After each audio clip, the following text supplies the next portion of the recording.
Hello everyone, good afternoon. Thank you, you're so energetic. And before the class today, I want to do a research. Nowadays in Taiwan, there are a lot of people like to keep dogs or cats as their pets, right? And thus, there are mainly two groups of people in Taiwan. They are dog people and cat people. And I want to ask you guys, are you a dog person or cat person? If you're a dog person, please raise your hand. Yes. Okay, I'm also a dog person. Okay, so thank you. You can put down your hands. And what about the cat people? Yes.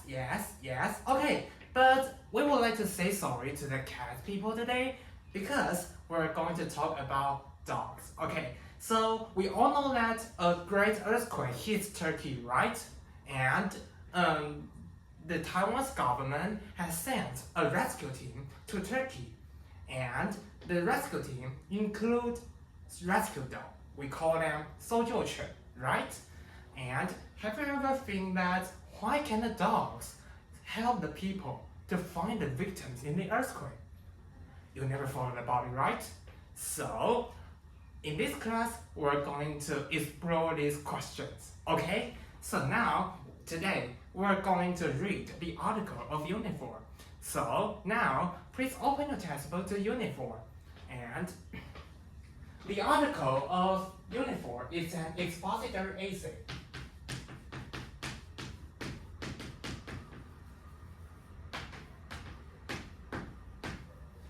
In Chinese, we call it 说明文.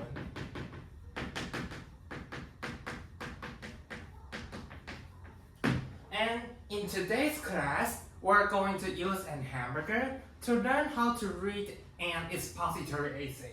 So, I believe all of you have eaten hamburgers, right? Yes? And now you can see there is a hamburger on your handout. You have your handout. Yes, see it? Okay, so we all know that we can put whatever we want into the middle of the hamburgers. And let me draw a hamburger. On the top, of course, there is a bread, okay? And in the middle, sometimes I want a lettuce. I want to eat lettuce, and I want to eat tomato. And of course, there must be meat. There's a meat in the hamburger, and at the bottom there is also a bread. Okay, so listen, it's very important.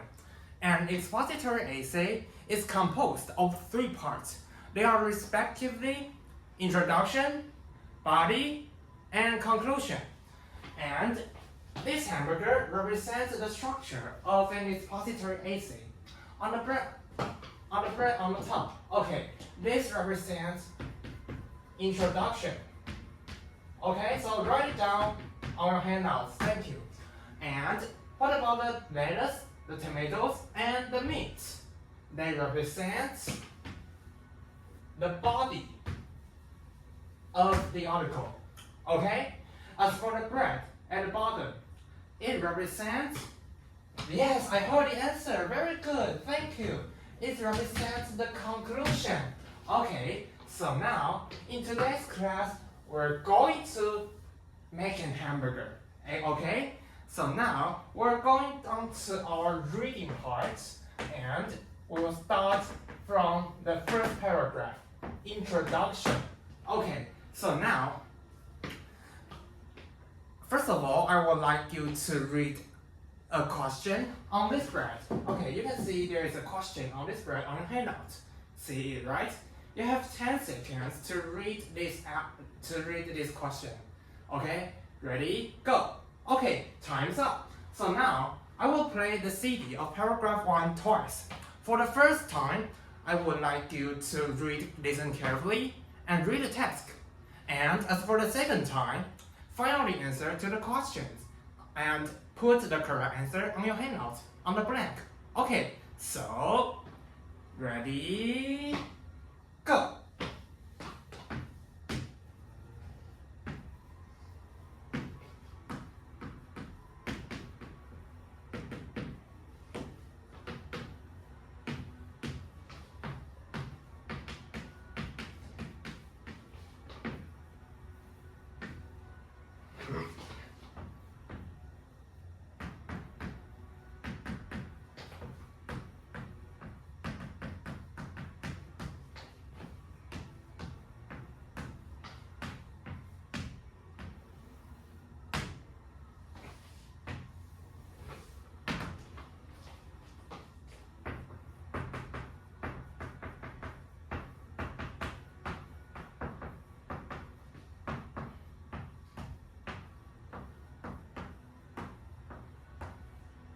Okay, you have done your first time, right? So now it's your second time. Find out the answers on your handout.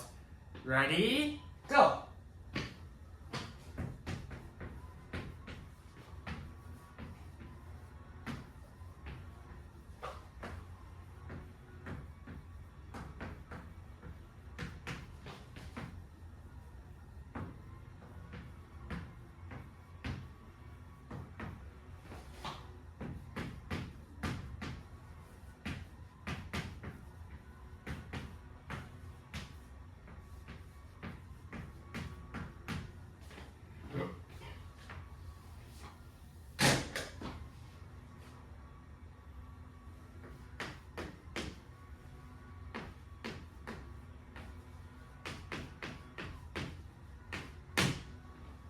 Okay, you have done your second time, and you have finished your listening and reading. Okay, so now I would like to pick a person to answer my question.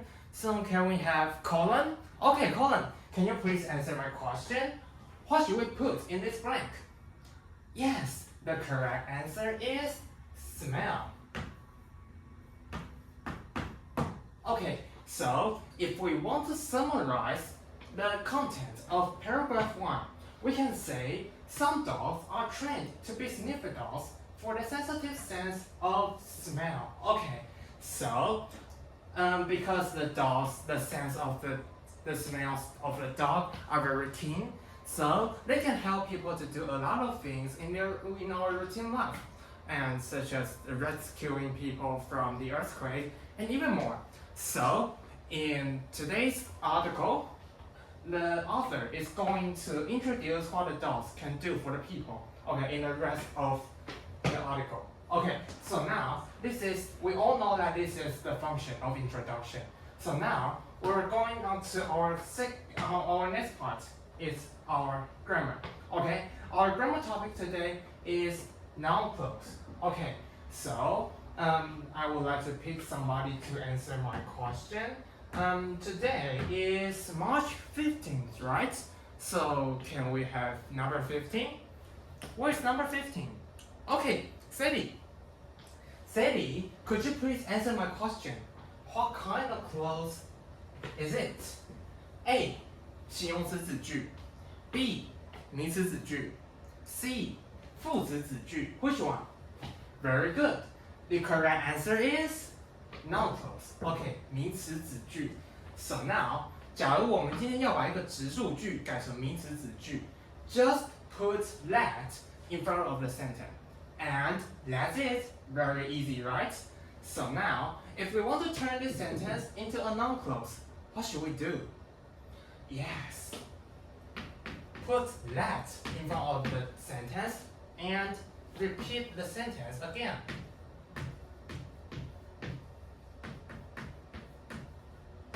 Okay, so this is our noun clause. And now, let's talk about the function of noun clause. 名词子句，顾名思义就是把子句当作名词使用嘛。So, what are the functions of the noun? You have 1 minute to discuss with your classmates. Ready? Go. Okay, time's up. So I'm going to reveal the answer.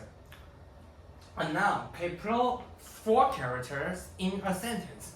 They are respectively subject, adjective, complement, and apposition. In Chinese, we call them 主格、受格、补语 and 同位格 Okay? So, if I want to say 我相信狗狗们都是非常有帮助的 I can use 4 different ways to express my thought And what should we do? Let me show you. As for the subject, the first sentence, we can say that dogs are helpful. Is my belief. So in this sentence, this is our noun clause. This noun clause is the subject of this sentence, and it is the verb. My belief is the complement of the subject. Okay, any questions? No? So now going on to the second one. The objective, we can say, I believe that dogs are helpful.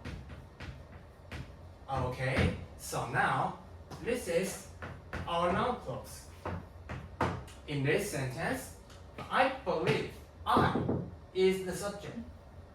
Believe is the verb. And that dogs are helpful. It is the objective of the verb believe, okay?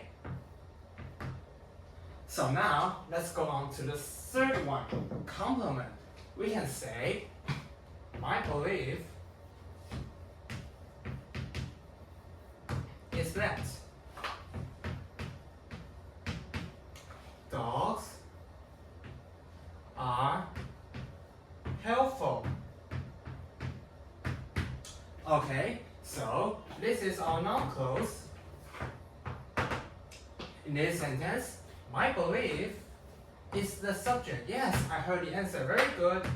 Is the verb. And that dogs are helpful is the complement of the subject. Okay? So now, about the last one, I think is the most difficult one. And I think you can also understand it. Let me show you. Okay, so as for the acquisition, 同位格, we can say, I believe the truth that dogs are helpful. Okay, so in this sentence, this is our noun clause again, right? So, what is the subject? Yes, the subject is I. And what is the verb? Believe, very good. And the objective? The truth, very good. So, we can say this noun clause. Okay, this is our noun clause. This noun clause is the acquisition of the objective truth. 我相信一件事实，这件事实就是狗狗们是非常有帮助的。狗狗们是非常有帮助的，跟我所相信的这个事实指的是同一件事情。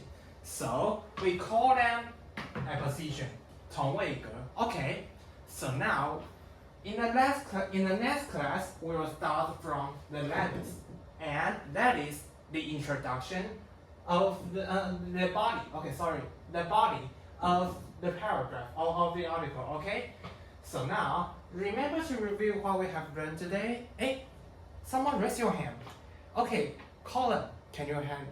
What's your question? Oh, you asked that why are the introduction and the conclusion the same? They are both broad, right? And the reason why they are same is that they can echo each other. 它们可以相互呼应 ，OK？ Introduction 跟 conclusion 可以相互呼应 ，OK？ Good questions. Okay, thank you. So now, any questions?